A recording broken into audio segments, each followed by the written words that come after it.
Қазақстанның Шымкент шаарында соода кылган айгерим от уяты жок десе, сен Бишкектин дордоюна келип туруп, Айзаттан 200 000 сомго товар алган экенсиң. Уже 2 жылдан бери бербей качып турган экенсиң. Шымкентке кирип кетип ошол жактан чыкпай, ана мына эртең бир сөндө акыры башка качыпсың, булуктап баарын өчүрүп туруп. Мына көрүп койгула. Кыргызстандык кыргыздын эле кызы Айгерим деген.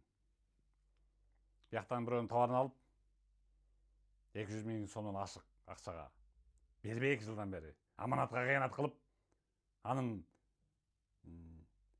кызына тийип, бербей, нервине тийип, сарсана кылып, илактатып келатат. Жөн берип кой, уктуңбу Айгерим? Казакстанда бүт кыргыз диаспоралары бүт мени көрөт видеомду. Бөөдө шермендер болсуң. Алынбайт могу видео, уктуңбу? Тез кутулуп кой тияктан, Айзаттан. Мына көрүп кол ошо Айгеримди.